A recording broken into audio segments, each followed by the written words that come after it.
Okay, today we're on the famous Derbyshire Wye, obviously in Derbyshire. Fingers crossed we'll see some mayfly today.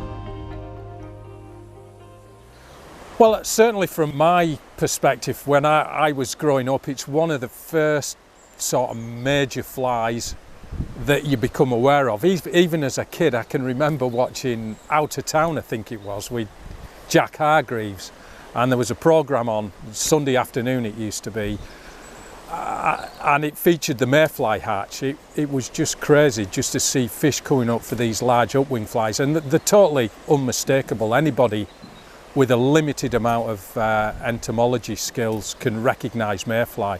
We know it as Duffer's Fortnight, of course, because apparently all the fish come out and start feeding and throw caution to the wind. And yes, there are periods when the fishing can be sort of bewilderingly easy, but by the same token, there are periods when trout get very, very selective. Traditionally for me, it wasn't that exciting because I hail from rivers that are what are termed rain-fed or freestone rivers, where mayfly really aren't a dominant sort of species. However, over time and being able to go and fish on the chalk streams and places like the Derbyshire Wye here, they've become quite a feature or quite an event in my calendar.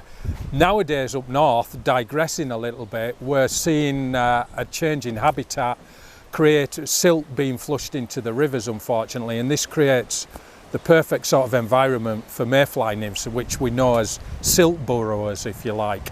So they're now, we're very aware of them. In fact, just the other day, we had a tremendous hatch of mayfly up in Cumbria. So the life cycle for the mayfly is pretty easy, like all upwing species. From the egg stage, the spinner coming back, and I'll mention the spinner at the end. The spinner, female spinner, comes back, deposits the eggs on the surface. They then sink to the bottom or glue to weed, various other debris in the stream. The eggs hatch out into the tiny nymphs, and these nymphs actually grow. And very much like spiders and other creatures like that, they molt. These are called instars, I-N-S-T-A-R, where they go through this molt stage and consequently grow. There's a little bit of uncertainty on whether the nymphs actually have a 1-year cycle or 2-year cycles, and I think both those occur dependent on temperatures, water conditions and a given environment. So you can get some nymphs developing after 1 year from the egg and then emerging, and others it takes 2 years. So the nymphs grow until they're ripe, and then they ascend to the surface, swim to the surface. They've got a lovely articulated swimming motion.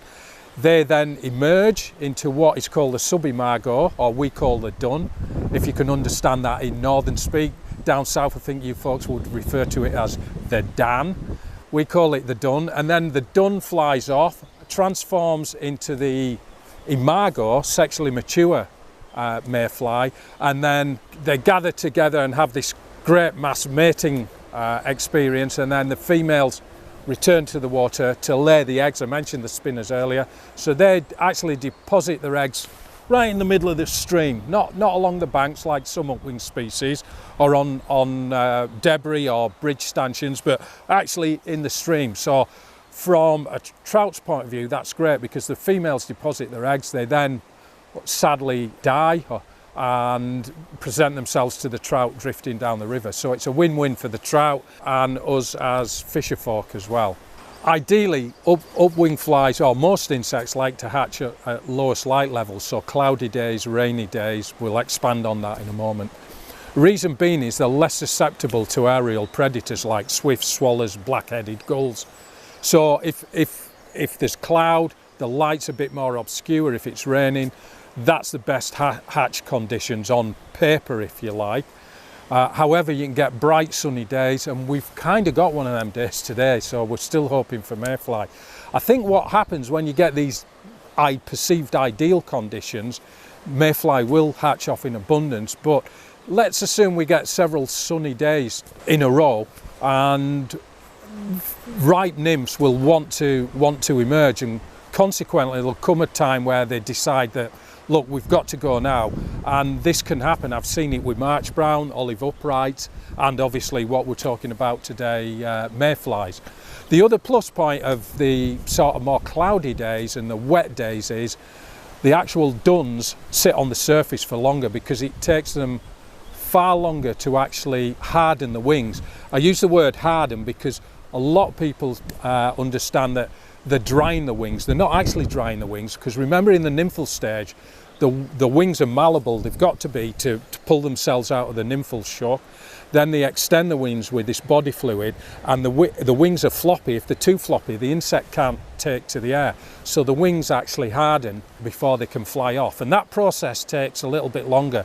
Broke my train of thought there. Mayfly dun's just flown off, so sorry about that. So yeah, that process of the wings hardening takes a little bit longer when you've got colder or wetter conditions, and again the newly merged adult will be sat on the surface for that bit longer, presenting themselves to the trout, of course. The obvious one is Ephemeroptera danica. We've also got vulgata, another species, which is more present on lochs and lakes, and then we've got Ephemeroptera lineata, which is one of the rarer ones. As far as I'm concerned, I've never actually seen one of those. Apparently they're in wee pockets in the south, but by and far the most common one is danica. Now the window is, yeah, we call it mayfly, as I said, but principally the last couple of weeks of May is when we see them, but there is an overlap into June, and many people, myself included, have often said tongue-in-cheek they should be called the June fly rather than the mayfly. Further north you go as well, the hatches will be later in the year. For example, up in the far reaches of Scotland where you get mayfly, the hatch won't have even started. Here we are, it's the back end of May now, and it's in full swing in Derbyshire. Yeah, so making most of the hatch, I suppose, depends where you are. I mean, a lot of people will fish the nymph prior to the hatch. Because it's such a celebrated hatch and we're expecting a lot of rising fish, I tend to hold off myself until flies start hatching, which again is weather dependent. It can be early as 11 o'clock in the morning, but consequently it can get pushed back to 4 o'clock in the afternoon. Initially I'll fish an emerger, especially on the first few days, because mayfly, well, they are a large insect. Hopefully we'll catch some later and we'll have a look at those. And trout can be a little bit intimidated in those early days, so I'll fish an emerger pattern, and the beauty about emergers is they're half in, half out of the surface, so it's easier for trout to intercept them. However, when the fish do get a taste for the winged adult in its full form, they're quite eager to eat them, and in fact they'll almost sometimes chase them, and you see trout leaping out of the water. It's very exciting. Obviously we'll switch to a dun pattern, and then as evening time comes, and fingers crossed again, because spinner falls are very, very unpredictable to sort of pin down or to predict when they might occur. You can get what is deemed the perfect evening, light winds, warm, and you don't see a mayfly spinner. Consequently, you can get a blustery evening, it's a wee bit chilly, and mayfly spinners fill the air, and thereafter, you know, you're rubbing your hands together, they're dropping on the surface and egg laying, and you're getting trout feeding on those. So ideally I'd arm myself with an emerger pattern, a dun pattern and a spinner pattern, and fish through the day. For me as well, it's important. People think, you know, fish hard all day long. I'm a big believer in taking regular breaks, you know, keep yourself, your mind and your body fresh. Some of the common mistakes at mayfly time are obvious. When a hatch is in full swing, there can be several fish rising, and rather than targeting one fish, people think it's a bit of a turkey shoot and they're casting to one fish there, suddenly another rise. That's not what I would term a measured approach. I single one fish out, work on that fish to a conclusion, whether that's you spook the fish, the fish eats the fly and it's successful, you land it, or it takes the fly and sadly you lose it. But I'll always work a fish to a conclusion before moving on to another. The measured approach means you've got a given length of line out and you can replicate that every time and be more accurate with your casting. Another common mistake is using too fine a tippet. This is very, I see this all the time.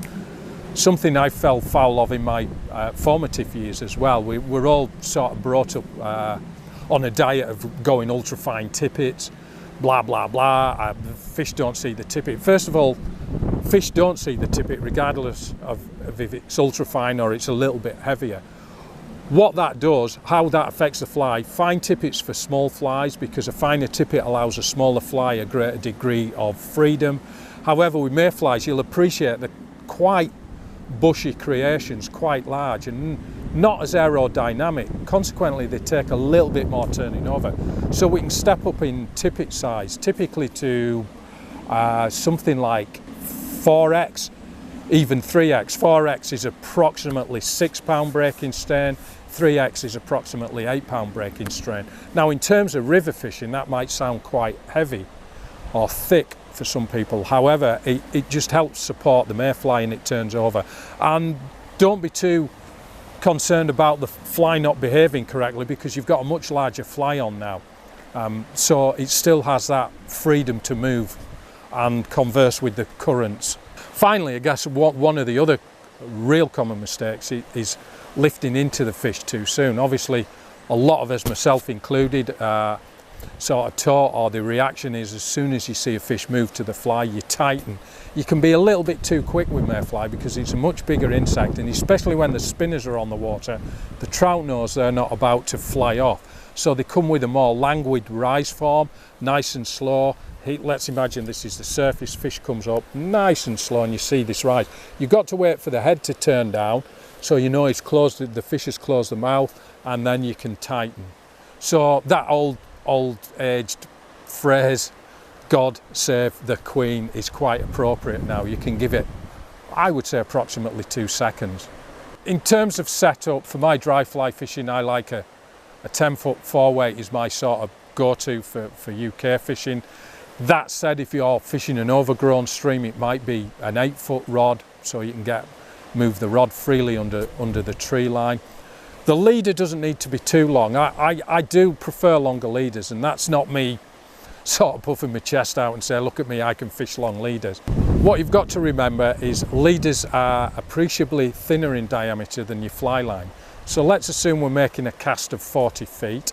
If we've got a 20-foot leader, we've only got 20 foot of fly line out. So there's less tell from surface currents on the fly line. If we've only got a 10-foot leader, we've got 30 foot of fly line out on the very same cast. And being appreciably thicker and more surface area, there's more tell from the current. So drag sets in that little bit quicker. However, when it comes to mayfly fishing, you don't necessarily need long leaders. As we discussed earlier, tippet diameter needs to be a little bit thicker, and obviously longer leaders sometimes see the fly just struggle to turn over.